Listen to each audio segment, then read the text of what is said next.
Hello दोस्तों, मैं नीतू आपका स्वागत करती हूँ आपके अपने channel UGC net self study में। और आज फिर मैं नए प्रश्न के साथ आई हूँ। तो ये जो प्रश्न है यहाँ से हम लोग फिर 50 प्रश्न करने वाले हैं, क्योंकि 3 भाग इसका मैंने ऑलरेडी करा चुका है। और अगर ये प्रैक्टिस सेट आप नहीं देख रहे हैं तो आप जो है ना आप क्वेश्चन गवा बैठेंगे। मैं एकदम ये श्योरिटी के साथ बता रही हूँ, क्योंकि यहाँ से जो प्रश्न बनने वाले हैं आपके, चाहे वो यूजीसी नेट में हो या फिर टीजीटी पीजीटी और 6 to 8 में, तो यहाँ से प्रश्न बनने ही बनने हैं। तो जितने भी मैं प्रश्न पत्र करा रही हूँ, चाहे वो मैंने भाषा साहित्य से भी अभी आज ही डाला हुआ है, जो पहला प्रैक्टिस सेट मैंने डाला हुआ है तो काफ़ी इम्पोर्टेंट है। और मैं भाषा साहित्य, जो हिंदी भाषा साहित्य है, तो उसे मैं कंटिन्यू 4-5 वीडियो लेकर आने वाली हूँ, तो उसे आप देखें। और ये जो प्रश्न है ये महत्वपूर्ण साहित्यकार या उनकी रचनाओं से मैंने कराया है। तो 3 सेट मैंने ऑलरेडी करा चुका है, आप देख लें, प्लेलिस्ट बनी हुई है और ये चौथा पार्ट है। तो चलिए देखते हैं। और अगर आप मेरे चैनल पर नए हैं तो ज़रूर से चैनल को सब्सक्राइब भी कर लें और बेल आइकन प्रेस कर लें, ताकि मेरा हर नोटिफिकेशन आप तक पहुंचे और आप इसका लाभ ले सकें, और शेयर भी करें फ्रेंड तक। और चलिए देखते हैं पहला प्रश्न आज का। तो 150 तक मैंने करा चुका है, ये यहाँ से 151 से शुरू करते हैं। और आज जो भी है 50 प्रश्न मैं कराने वाली हूँ बहुत ही कम टाइम में। तो चलिए बने रहे मेरे साथ। आज का पहला प्रश्न है, मध्यकालीन बोध का स्वरूप के लेखक कौन है? तो हजारी प्रसाद द्विवेदी जी हैं, ठीक है। और इसका रचनाकार है तो 1970 का है, ठीक है। क्योंकि यहाँ पे तो नहीं दिया गया है, लेकिन मैं साथ साथ बताते चलूँगी जो इम्पोर्टेंट है। चलिए देख लेते हैं। मध्यकालीन बोध के लेखक जो हैं, मध्यकालीन बोध का स्वरूप के लेखक हजारी प्रसाद द्विवेदी हैं। इनके अन्य प्रमुख कृतियां हैं, सूर्य साहित्य 1930 का है, साहित्य सहचर है 1965, कालिदास की लालित्य योजना 1965 है, हिंदी साहित्य उद्भव और विकास 1942 है, हिंदी साहित्य का आदिकाल 1940 है, और आधुनिक हिंदी साहित्य पर विचार, साहित्य का मर्म, लालित्य मीमांसा थी, वो काफ़ी महत्वपूर्ण इनके रचना जो आलोचनात्मक ग्रंथ हैं और निबंधात्मक ग्रंथ हैं, तो यहाँ से प्रश्न पूछे ही जाते हैं। अन्य है कि 1957 में इन्हें पद्म विभूषण पुरस्कार से सम्मानित किया गया था, और वर्ष 1973 में साहित्य अकादमी अवार्ड हिंदी निबंध संग्रह जो कि आलोक के लिए दिया गया था, और उत्तर प्रदेश हिंदी साहित्य अकादमी द्वारा इनको मानद उपाधि भी प्रदान की गई थी। तो ध्यान में रखना है। अगला प्रश्न देखते हैं। हिंदी साहित्य का आदिकाल हिंदी का एक इतिहास ग्रंथ है, डायरेक्ट देखिए नहीं पूछा गया, घुमा दिया है प्रश्न को। इस ग्रंथ के रचनाकार कौन है? तो ये है हजारी प्रसाद द्विवेदी जी। अगला प्रश्न है, निम्न में से कौन सी कृति हजारी प्रसाद द्विवेदी जी की नहीं है? तो यहाँ पे नहीं दिया गया है, तो इंडिकेट आप देख लीजिए, नहीं को देखना है। तो हिंदी साहित्य का आलोचनात्मक इतिहास ये नहीं है, क्योंकि ये किनका है? तो ये राम कुमार वर्मा का है, ठीक है, राम कुमार वर्मा जी का है। तो ध्यान में रखना है। बाकी हिंदी साहित्य की भूमिका, हिंदी साहित्य उद्भव और विकास और हिंदी साहित्य का आदिकाल, ये सभी हजारी प्रसाद द्विवेदी जी के हैं। चलिए अगला प्रश्न देखते हैं। अगला प्रश्न है, हिंदी साहित्य की भूमिका के लेखक कौन है? तो हजारी प्रसाद द्विवेदी हैं। देखिए कितना इंपॉर्टेंट है इनका आलोचनात्मक ग्रंथ, बहुत बार पूछा जाता है हर एग्जाम में। अन्य देख लेते हैं। अगला प्रश्न है कि प्रयाग रामागमन के लेखक कौन है? तो ये प्रेमघन है, ठीक है। और इनके अन्य देख लेते हैं। जीर्ण जनपद, तो पूरा नाम है बद्री नारायण चौधरी प्रेमघन, और इनके अन्य रचनाएं हैं जो कि काव्य संग्रह हैं, जीर्ण जनपद, आनंद अरुणोदय, हार्दिक हर्षोदर्श, मयंक महिमा, अलौकिक लीला, वर्षा बिंदु, भारत सौभाग्य, काफ़ी इंपॉर्टेंट है, संगीत सुधा, सरोवर, भारत भाग्योदय, तो इनके काव्य संग्रह हैं, तो ध्यान रखना है। चलिए अगला प्रश्न देखते हैं। अगला प्रश्न है कि हिंदी कोविद रत्नमाला के लेखक हैं? तो ये श्याम सुंदर दास हैं। और यहाँ पे कुछ इम्पोर्टेंट है, देख लेते हैं। देखिए, मैथिली शरण गुप्त ने एक उक्ति कही है इनके लिए कि हिंदी के हुए जो विगत वर्ष 50, नाम उनका एक ही है, श्याम सुंदर दास। तो देखिए कितना महत्वपूर्ण ये पंक्ति है। तो अगर पूछ लिया जाए तो आप तो उस टाइम पे क्या करें, कंफ्यूज हो जाएंगे। चलिए देख लेते हैं। इनकी मौलिक रचना है हिंदी कोविद रत्नमाला भाग 1, साहित्यालोचन काफी इंपॉर्टेंट है, पूछी जाती है। भाषा विज्ञान इन्हीं की रचना है। हिंदी भाषा का विकास जो कि पूछा जाता है। गद्य कुसुमावली, भारतेंदु हरिश्चंद्र, हिंदी भाषा और साहित्य काफी इंपॉर्टेंट है। गोस्वामी तुलसीदास पूछा जाता है। रूपक रहस्य, भाषा रहस्य भाग 1, हिंदी गद्य के निर्माता भाग 1 और 2 तथा मेरी आत्म कहानी काफी पूछी जाती है।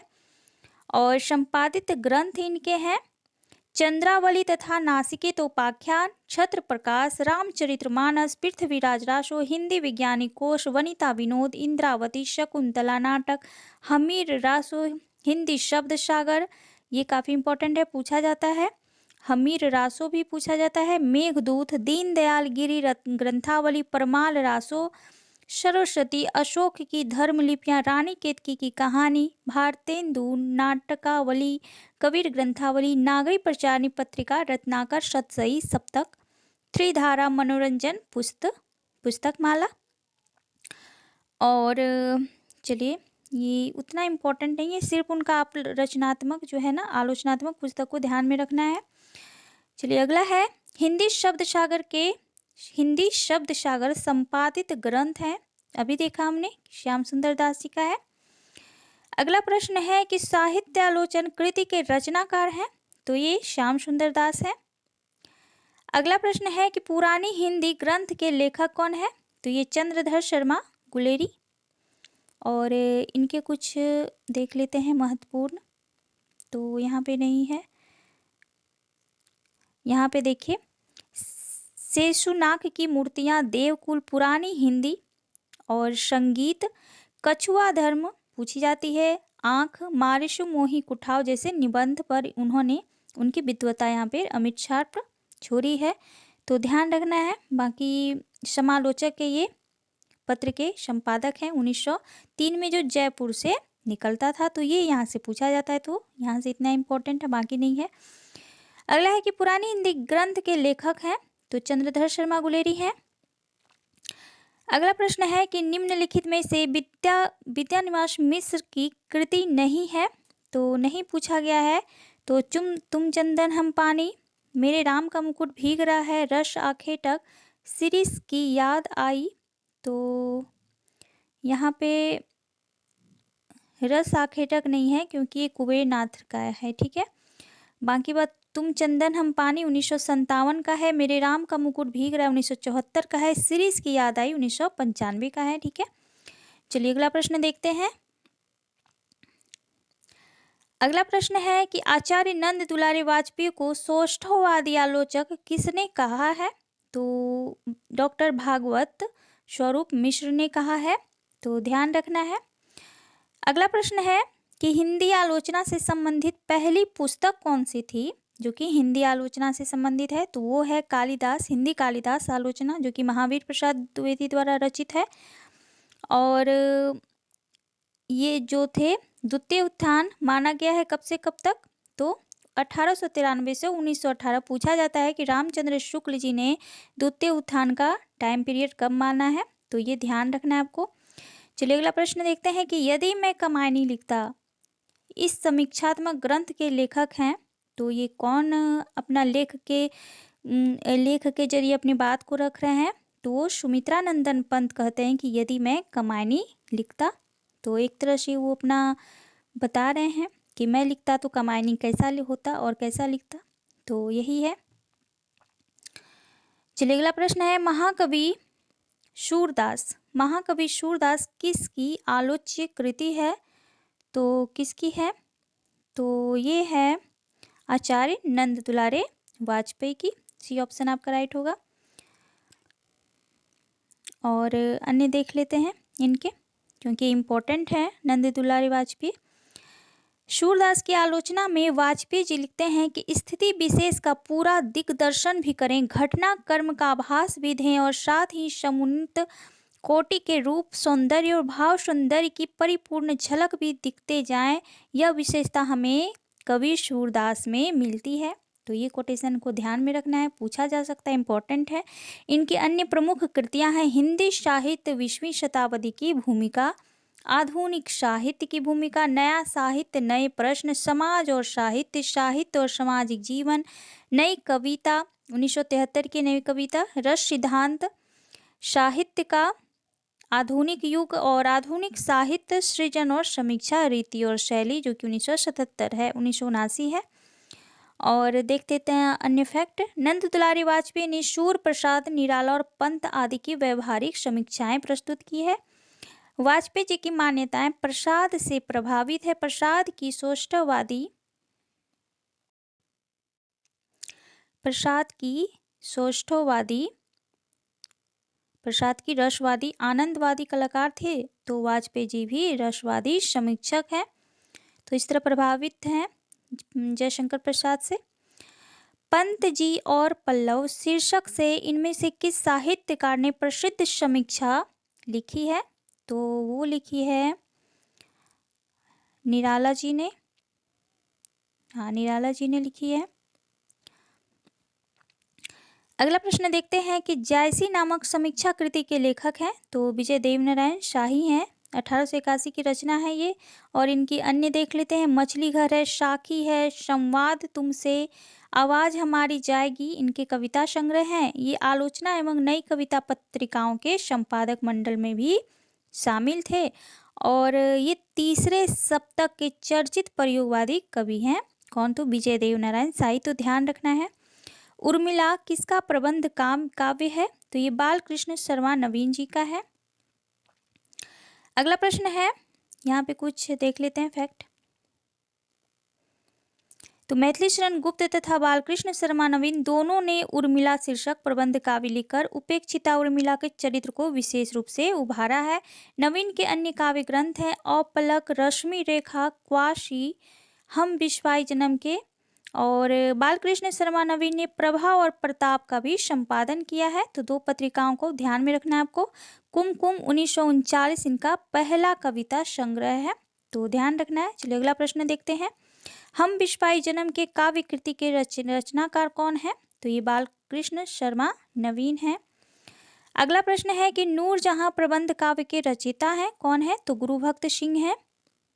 और इनके अन्य एक काव्य है विक्रमादित्य, काफी प्रसिद्ध है। दोनों प्रबंध काव्य हैं और ऐतिहासिक पृष्ठभूमि पर रची गई है, तो इसलिए इसकी प्रामाणिकता बढ़ जाती है। कौन सी कृति मोहन राकेश की नहीं है? तो कौन सी नहीं है? तो कन्यादान नहीं है, क्योंकि ये सरदार पूर्ण सिंह का है। बाकी अषाढ़ का एक दिन 1958, लहरों के राजहंस 1963, आधे अधूरे 1969। तो ध्यान रखना है। चलिए अगला प्रश्न है, डॉक्टर संपूर्णानंद की रचना का नाम है, तो क्या है? भाषा की शक्ति। ठीक है, डी ऑप्शन राइट होगा। और इनकी अन्य कृतियां देख लेते हैं। जीवन और दर्शन, चिद्दिलास, ज्योति विनोद, अंतरिक्ष यात्रा, समाजवाद, अंतर्राष्ट्रीय विधान इत्यादि। देशबंधु जो है चित्तरंजन दास तथा महात्मा गांधी की जीवनी पर भी इन्होंने लिखी हुई है जीवनियां। अन्य फैक्ट देखते हैं। डॉक्टर संपूर्णानंद को उनकी कृति समाजवाद पर मंगला प्रसाद पारितोषिक प्राप्त है। उन्हें सर्वोच्च उपाधि साहित्य वाचस्पति भी प्राप्त है। तो किसको? तो संपूर्णानंद जी को साहित्य वाचस्पति सम्मान भी प्राप्त है। उन्होंने मर्यादा और टुडे, जो कि अंग्रेजी दैनिक पत्र था, का संपादन का कार्य किया है, तो ध्यान रखना है। ध्रुव चरित के रचयिता कौन है? तो ध्रुव चरित के जो रचयिता हैं वो नरोत्तम दास हैं। नरोत्तम दास भक्ति काल के कृष्णाश्री शाखा के रचनाकार हैं। हो सकता है पूछा जाए कि नरोत्तम दास किस शाखा से जुड़े हैं, तो कृष्णाश्री शाखा से। और उनके एकमात्र ग्रंथ है सुदामा चरित ही उपलब्ध है, और ध्रुव चरित आंशिक रूप से उपलब्ध है, तो ध्यान रखना है। चलिए अगला प्रश्न देखते हैं कि दलित साहित्य का चर्चित लेखक कौन है? तो ये हैं ओम प्रकाश वाल्मीकि जी। और इनका दलित साहित्य का सौंदर्य शास्त्र, जो कि इसी बार ही आपके बीपीएससी जो कि पीजीटी में ये प्रश्न पूछा जा चुका है यहाँ से, तो देख लीजिए इस दृष्टि से कितना महत्वपूर्ण आपका प्रश्न बन रहा है, जो कि जो प्रश्न आया हुआ है वो भी साथ साथ यहाँ पे आपको मिल जा रहा है। तो यहाँ से प्रश्न पूछे जाने की पूरी चांस है, 100% श्योर हूँ कि प्रश्न बनने वाले यहाँ से, तो ज़रूर से देखें। और ये आलोचना है, सदियों का संताप बश बहुत हो चुका, कविता संग्रह है और सलाम है इनकी कहानी और जूठन जो है इनकी आत्मकथा है। तो ध्यान रखना है क्योंकि आपके एससीईआरटी और एनसीईआरटी में वाल्मीकि लगे हुए हैं, तो इस दृष्टि से यहाँ पे उनकी, क्योंकि बीपीएससी ने वहाँ पे साफ मेंशन कर चुका है कि भले ही आप टीजीटी और पीजीटी का एग्ज़ाम दे रहे हैं जो कि एनसीईआरटी और एससीईआरटी से आपका है, लेकिन उसका जो लेवल होगा आपके बीए और एमए का लेवल होगा। तो इस दृष्टिकोण से यहाँ पे उनकी रचनाएं महत्वपूर्ण हो जाती है। जो भी कवि या लेखक लगे हुए हैं तो आपको बीए और एमए का लेवल के प्रश्न को तैयार करना है और प्रैक्टिस करना है, जो कि मैं करा रही हूँ। चलिए अगला प्रश्न देखते हैं। अगला प्रश्न क्या है कि दलित साहित्य का सौंदर्य शास्त्र पुस्तक किसने लिखा है। और देखिए यहाँ पे ये पीजीटी में ही पूछा गया है, जो कि 2010 में पूछा गया है, और अभी जो है 2023 में जो इस बार का पेपर हुआ बीपीएससी का, उसमें पूछ लिया गया यही सेम क्वेश्चन ये पूछा गया है। तो देख सकते हैं कि ओम प्रकाश वाल्मीकि जी का है। और चलिए देखिए यही प्रश्न घुमा के पूछा है कि दलित साहित्य का सौंदर्य शास्त्र, क्योंकि यहाँ पे ओम प्रकाश वाल्मीकि नहीं है, हम देख सकते हैं कि किसी ऑप्शन में वो नहीं है, तो इसलिए यहाँ पे होंगे कि शरण कुमार लिम्बाले, तो ये होंगे। ठीक है, क्यों होंगे देख लीजिए। शरण कुमार लिम्बाले की समीक्षा है, इसी शीर्षक के नाम से ओम प्रकाश वाल्मीकि ने आलोचना ग्रंथ लिखा है, लेकिन समीक्षा किसकी है तो शरण कुमार लिम्बाले की है। शरण कुमार लिम्बाले की कृतियों में है अक्कर मासी, जो कि आत्मकथा है उनकी, छुआछूत, देवता आदमी, दलित ब्राह्मण, जो कि कहानी संग्रह है, नर वानर, हिंदू बहुजन, जो कि इनकी उपन्यास है। तो देख सकते हैं कितना महत्वपूर्ण इस दृष्टि से ये प्रश्न पत्र हो जा रहा है, तो ध्यान रखना इसे। अगला प्रश्न है कि किस रचनाकार ने पौराणिक आख्यानों को अपने उपन्यासों में सर्वथा नए और विश्वसनीय रूप से प्रस्तुत किया है। तो किसने किया है तो ये किया है नरेंद्र कोहली ने।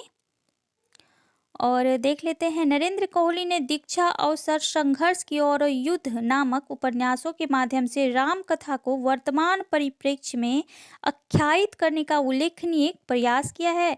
नरेंद्र कोहली का उपन्यास है अभिज्ञान, जो कि कृष्ण सुदामा आख्यान के आधार पर कर्म सिद्धांत की आधुनिक व्याख्या यहाँ पे प्रस्तुत की गई है कृष्ण और सुदामा के माध्यम से। अगला प्रश्न है कि कबीर, बाज भी, कपोत भी, पपीहा भी के रचनाकार कौन है। तो ये हैं धर्मवीर भारती। काफी इंपॉर्टेंट प्रश्न है सभी। चलिए अगला प्रश्न देखते हैं। निशा निमंत्रण के रचनाकार हैं तो कौन है तो ये हरिवंश राय बच्चन है। और निशा निमंत्रण जो है ये 1938 की रचना है, कविता संग्रह इनकी।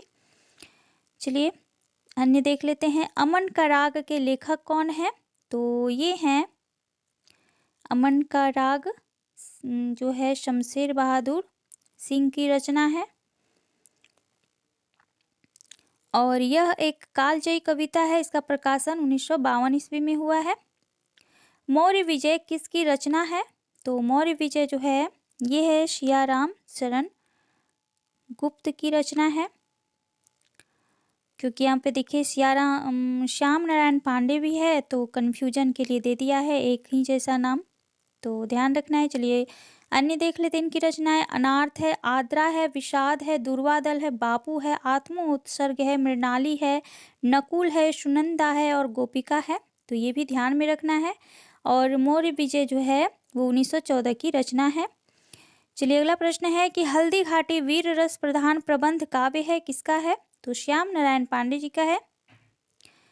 और हल्दी घाटी जो है 1937 से 39 में लिखा गया है। और ये जो थे ये वीर रस प्रधान प्रबंध काव्य है। इनकी अन्य रचनाएं हैं जोहर, जो कि 1939 से 44 के बीच है, तुमुल 1948 से है, रूपांतर जो कि 1948 के है, आरती 1945 और 46 और जय हनुमान 1956 की है। अगला प्रश्न है कि भविष्यत कहा के रचनाकार कौन है तो भविष्यत कहा है धनपाल की रचना है। ये धनपाल जो है अपभ्रंश के प्रमुख कवि रह चुके हैं। भविष्यत कहा किसकी रचना है तो धनपाल की है। कितना इंपॉर्टेंट है जो बार बार पूछा जाता है। अब्दुल रहमान कृत संदेश रासक है, क्या है? तो ये खंड काव्य है एक। चलिए अगला प्रश्न देखते हैं। अगला प्रश्न है, यहाँ पे कुछ दिया गया है, देख लेते हैं। अपभ्रंश साहित्य के समर्थ कवियों में अब्दुल रहमान का नाम आता है। संदेश रासक जो हिंदी काव्य के लिए एक अस्थायी प्रेरणा का काम किया है। संदेश रासक क्या है? तो ये खंड काव्य है जिसमें विक्रमपुर की वियोगिनी के विरह की कथा है। कवि ने उसका नक्शिक वर्णन तथा पति के लिए संदेश अत्यंत सहज भावभूमि पर यहाँ पे चित्रित किया गया है। संदेश रासक क्या है? तो ये खंड काव्य है। अगला प्रश्न है, संदेश रासक के रचयिता हैं अब्दुल रहमान, कितना ही बार पूछा गया है। बांधो न नाव इस ठाव किसका है? तो ये जो है ये उपेंद्रनाथ अश्क का क्या है? तो ये उपन्यास है, ठीक है, क्या है? उपन्यास है। और यहीं पे अगर देता कि बांधो न नाव इस ठाव बंधु, तो किसका हो जाता? वो निराला का काव्य हो जाता। तो यहाँ पे देख सकते हैं काफ़ी महत्वपूर्ण ये इस तरह से प्रश्न पूछे जाते हैं कन्फ्यूजन में डालने के लिए। और इनके अन्य उपन्यास है सितारों के खेल, गिरती दीवारें, गर्म राख 1957 का है, काफ़ी इम्पोर्टेंट है। बड़ी बड़ी आंखें, पत्थर अलपत्थर, शहर में घुमतायन 1961 का है। एक नन्ही कंदील, तो ये भी ध्यान रखना है। अगला प्रश्न है कि साखी किस कवि का काव्य संग्रह है? तो साखी जो है विजय देवनारायण शाही का है। और देख लेते हैं, विजय देवनारायण शाही का काव्य संग्रह है जमीन पक रही है, यहाँ से देखो केदारनाथ सिंह का काव्य संग्रह है। आमने सामने कुंवर नारायण का तथा जख्म पर धूल मलियज का काव्य संग्रह है। और अन्य महत्वपूर्ण फैक्ट देखते हैं। विजय देवनारायण शाही का पृथक काव्य जो है मछली घर नई कविता की दुरूह परंपरा से प्रभावित जाना जाता है। केदारनाथ सिंह ने के बाल जो कि 1986, अकाल में सारस 1900, बाघ जो है ना एक लंबी कविता है, ध्यान में रखना है। और अकाल में सारस 1988, उत्तर कबीर 1995, टॉलस्टॉय की साइकिल 2005 कविता संग्रह प्रकाशित है और इम्पोर्टेंट भी है। कुंवर नारायण का कोई दूसरा नहीं 1993 की काव्य संग्रह है। और अगला प्रश्न है, मछली घर नामक काव्य संग्रह के संपादक है? तो ये विजय देवनारायण शाही है। अगला प्रश्न है कि चिंतामणि द्वारा रचित प्रबंध काव्य है? तो ये कृष्णचरित हैं, देख रहे हैं। चिंतामणि जो कि आपके रीति काल के प्रवर्तक भी माने जाते, उन्होंने एक प्रबंध काव्य लिखा है जो कि कृष्णचरित है, ठीक है। और यहाँ पे अन्य देख लेते हैं, दो और प्रबंध काव्य जो कि रामायण और रामाश्वमेघ है, तो ये भी इनके ही रचना है। लक्षण ग्रंथ जो कि कवि कुलकल्पतरु के रचयिता हैं, कौन है? तो ये हैं आचार्य चिंतामणि। चलिए देख लेते हैं अन्य रचना इनकी, तो काफ़ी इम्पोर्टेंट है ये। कवि कुलकल्पतरु, काव्य प्रकाश, रसमंजरी, पिंगल और रामायण, इनकी महत्वपूर्ण 4 ग्रंथ जो है उल्लेखनीय हैं। चलिए अन्य फैक्ट देखते हैं इनके बारे में। चिंतामणि कृत कवि कुलकल्पतरु में 8 प्रकरण हैं, जिनमें काव्य वेद, काव्य लक्षण, काव्य स्वरूप, गुण, अलंकार, दोष, ध्वनि आदि पे विचार किया गया है। कवि कुलकल्पतरु में लक्षण प्राय जो है दोहा सोठा छंद में है, और उदाहरण जो है कवित सवैया में। और लक्षण निरूपण में चिंतामणि ने प्राय मम्मट का अनुसरण किया है, तो ध्यान रखना है।